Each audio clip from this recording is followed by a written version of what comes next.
കോൺഗ്രസിനെ കടന്നാക്രമിച്ചും രാഹുൽ ഗാന്ധിയെ പരിഹസിച്ചും നന്ദിപ്രമേയ ചർച്ചയിൽ പ്രധാനമന്ത്രി നരേന്ദ്രമോദിയുടെ മറുപടി പ്രസംഗം. പ്രീണന രാഷ്ട്രീയവും നുണപ്രചാരണവും ജനം തള്ളിക്കളഞ്ഞെന്ന് പ്രധാനമന്ത്രി. കോൺഗ്രസ് പരാന്നഭോജികളെന്നും രാഹുലിന്റേത് കുട്ടിയുടെ ബുദ്ധിയെന്നും പരിഹാസം. പ്രസംഗത്തിലുടനീളം മണിപ്പൂർ മുദ്രാവാക്യമുയർത്തി പ്രതിഷേധിച്ച് പ്രതിപക്ഷം. ഹിന്ദു ആക്രമകാരികളാണെന്ന രാഹുലിന്റെ പരാമർശത്തിനെതിരെയും മോദി ആഞ്ഞടിച്ചു. अरुणाचल प्रदेश हम फिर एक बार सरकार बनाई है। सिक्किम में एनडीए ने फिर एक बार सरकार बनाई है। अभी 6 महीने पहले ही आदरणीय सभापति जी आपका होम स्टेट राजस्थान, मध्य प्रदेश और छत्तीसगढ़ में हमने प्रचंड विजय पाया है। आदरणीय सभापति जी, हमें नए नए क्षेत्रों में जनता का प्यार मिल रहा है, जनता का आशीर्वाद मिल रहा है। കൂടുതൽ വിവരങ്ങളുമായി ഡൽഹിയിൽ നിന്നും ആദർശ തുളസീധരൻ ചേരുന്നുണ്ട്. ആദർശ, നമ്മൾ ഇന്നലെ പാർലമെന്റിൽ കണ്ടതാണ് ഭരണപക്ഷവും പ്രതിപക്ഷവും തമ്മിലുള്ള വാക്പോര്. രാഹുൽ ഗാന്ധി കേന്ദ്ര സർക്കാരിനെ കടന്നാക്രമിക്കുന്നതും നമ്മൾ ഇന്നലെ കണ്ടു. ഇന്നിപ്പോൾ കോൺഗ്രസിനെ കടന്നാക്രമിച്ച് രാഹുൽ ഗാന്ധിയെ പരിഹസിച്ചും നന്ദിപ്രമേയ ചർച്ചയിൽ പ്രധാനമന്ത്രിയുടെ മറുപടി പ്രസംഗമുണ്ടായിരിക്കുന്നു. എന്തൊക്കെ കാര്യങ്ങളാണ് ഇന്ന് മോദി മറുപടി പ്രസംഗത്തിൽ ഉന്നയിച്ചത്? വിവരങ്ങൾ എങ്ങനെ? അശ്വതി, കോൺഗ്രസിനെ കടന്നാക്രമിക്കുന്ന സമീപനം തന്നെയാണ് പ്രധാനമന്ത്രി നരേന്ദ്രമോദി സ്വീകരിച്ചത്. പ്രതിപക്ഷ നിരയിൽ നിന്ന് വലിയ ബഹളമാണ് പ്രധാനമന്ത്രിയുടെ പ്രസംഗത്തിൽ ഉടനീളം നടക്കുന്നത്. പലഘട്ടത്തിലും സ്പീക്കർ ഇടപെടുകയും സഭയുടെ അന്തസ്സ് കാത്തുസൂക്ഷിക്കണമെന്ന് പ്രതിപക്ഷാംഗങ്ങളോട് പറയുകയും ചെയ്തു. കൃത്യമായിട്ടുള്ള ഒരു മറുപടി തന്നെയാണ് പ്രധാനമന്ത്രി രാഹുൽ ഗാന്ധിക്ക് നൽകിയത്. തോൽവിയിൽ റെക്കോർഡിട്ട പാർട്ടിയാണ് കോൺഗ്രസ് എന്ന് പ്രധാനമന്ത്രി പറയുകയും ചെയ്തു.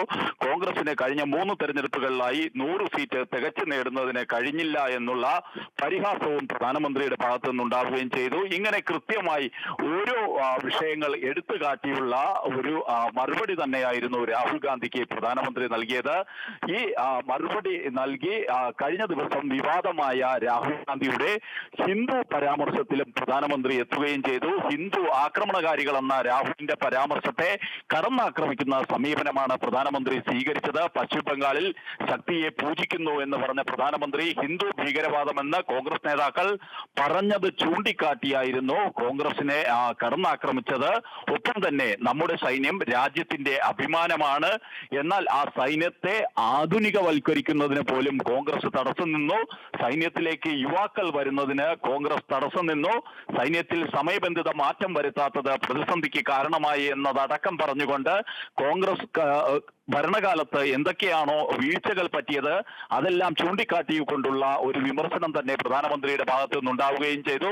ഇങ്ങനെ കൃത്യമായി രാഹുൽ ഗാന്ധി പറഞ്ഞ ഓരോ വിഷയങ്ങൾക്കും മറുപടി നൽകി. ഒപ്പം തന്നെ രാഷ്ട്രീയമായി കോൺഗ്രസിനെ കടന്നാക്രമിക്കുന്നതിനും പ്രധാനമന്ത്രി മടിച്ചില്ല. കോൺഗ്രസ് രാജ്യത്ത് അരാജകത്വം സൃഷ്ടിക്കുകയാണെന്നും കോൺഗ്രസിന് കിട്ടിയ ജനവിധി പ്രതിപക്ഷത്തിരിക്കുന്നതിന് വേണ്ടിയാണെന്നും പ്രധാനമന്ത്രി പറയുകയും ചെയ്തു. ഇങ്ങനെ ഓരോ കാര്യങ്ങളും പറയുമ്പോഴൊക്കെ പ്രധാനമന്ത്രിയുടെ ഭാഗത്തു നിന്നും ചരിത്രം പറഞ്ഞുകൊണ്ടുള്ള പരിഹാസവും കോൺഗ്രസിന് നേർക്കുണ്ടായി. കോൺഗ്രസുകാർ കൃത്യമായി ഉയർത്തിക്കാട്ടിയ ഓരോ വിഷയത്തിനും, പ്രത്യേകിച്ച് രാഹുൽ ഗാന്ധി പറഞ്ഞ ഓരോ വിഷയത്തിനും അക്കമിട്ടുള്ള മറുപടി തന്നെയാണ് പ്രധാനമന്ത്രി നരേന്ദ്രമോദി നൽകിയത്. നെഹ്റു മന്ത്രിസഭയിൽ നിന്ന് അംബേദ്കർ രാജിവെച്ചതും സംവരണത്തിന് നെഹ്റു എതിരു നിന്നതും ചൂണ്ടിക്കാട്ടിക്കൊണ്ട് ചരിത്രം പറഞ്ഞുകൊണ്ട് കോൺഗ്രസിന് കൃത്യമായിട്ടുള്ള മറുപടി പ്രധാനമന്ത്രി നൽകുകയും ചെയ്തു. ഇങ്ങനെ ഓരോ കോൺഗ്രസ് സർക്കാരുകളും സ്വീകരിച്ച ഓരോ നയവും എടുത്തു കാട്ടി, അത് സൈന്യത്തിലായാലും വിദ്യാഭ്യാസ മേഖലയിലായാലും രാജ്യത്തെ ജനങ്ങൾക്ക് തൊഴിൽ നൽകുന്നതിലായാലും ദാരിദ്ര്യ നിർമ്മാർജ്ജനത്തിനായാലും ഒക്കെ കോൺഗ്രസിന് പറ്റിയ വീഴ്ചകളും കോൺഗ്രസ് ഭരണകാലത്ത് നടന്ന അഴിമതികളും എടുത്തു കാട്ടിയായിരുന്നു പ്രധാനമന്ത്രിയുടെ പ്രസംഗം. കോൺഗ്രസ് ഒരു അഴിമതി മറയ്ക്കുന്നതിന് വേണ്ടി വീണ്ടും അഴിമതി നടത്തുന്നു എന്ന് പറഞ്ഞു. കോൺഗ്രസിന്റെ ഭരണകാലത്ത് വീടുകൾ നേടുന്നതിന് ദരിദ്ര ജനങ്ങൾ പോലും കൈക്കൂലി കൊടുക്കേണ്ട സാഹചര്യം ഉണ്ടായിരുന്നു എന്ന് പ്രധാനമന്ത്രി പറഞ്ഞു. ഇങ്ങനെ അഴിമതിയിൽ മുങ്ങിയ ഭരണമായിരുന്നു. എന്നാൽ 2014 ശേഷം രാജ്യത്തെ ജനങ്ങൾക്ക് പ്രതീക്ഷ കൈവന്നു. ജനങ്ങൾ വികസനത്തിന് വേണ്ടി നിലകൊണ്ടു എന്ന് പ്രധാനമന്ത്രി പറഞ്ഞു. രാജ്യത്തെ ജനങ്ങൾ നൽകിയ അംഗീകാരമാണ് മൂന്നാം നരേന്ദ്രമോദി സർക്കാർ എന്നും പ്രധാനമന്ത്രി പറയുകയും ചെയ്തു. NDA സർക്കാർ വികസനത്തിന് വേണ്ടിയാണ് നിലകൊള്ളുന്നത്, ആ വികസനത്തിന് വേണ്ടിയാണ് ജനം വിധിയെഴുതിയതെന്നും പ്രധാനമന്ത്രി പറഞ്ഞു. രാഹുൽ ഗാന്ധിക്കും കൂട്ടർക്കും പ്രതിപക്ഷത്ത് ഇരിക്കുന്നതിന് വേണ്ടിയുള്ള ജനവിധിയാണ് ഉണ്ടായത്. എന്നാൽ അവർ അഹങ്കരിക്കുകയാണ്. അവർ കൃത്യമായിട്ടും ജനവിധി എന്നതിനെ മാനിക്കാതെ അരാജകത്വത്തിലേക്ക് നീങ്ങുകയാണ് എന്നും പ്രധാനമന്ത്രി പറയുകയും ചെയ്തു. കൃത്യമായിട്ടും ഓരോ വിഷയത്തിനും പ്രധാനമന്ത്രി മറുപടി നൽകുമ്പോഴൊക്കെ പ്രതിപക്ഷ നിരയിൽ നിന്ന് മണിപ്പൂർ എന്ന് പറഞ്ഞുകൊണ്ടുള്ള മണിപ്പൂർ മുദ്രാവാക്യങ്ങളാണ് മുഴങ്ങിയത്. എന്നാൽ പ്രീണന രാഷ്ട്രീയം ജനം തിരിച്ചറിഞ്ഞെന്നും പ്രീണന രാഷ്ട്രീയത്തെ ജനം തെരഞ്ഞെടുപ്പിൽ പരാജയപ്പെടുത്തി എന്നും പറഞ്ഞ് പ്രധാനമന്ത്രി ഈ പ്രതിപക്ഷ മുദ്രാവാക്യം വിളികൾക്കും മറുപടി നൽകുകയും ചെയ്തു.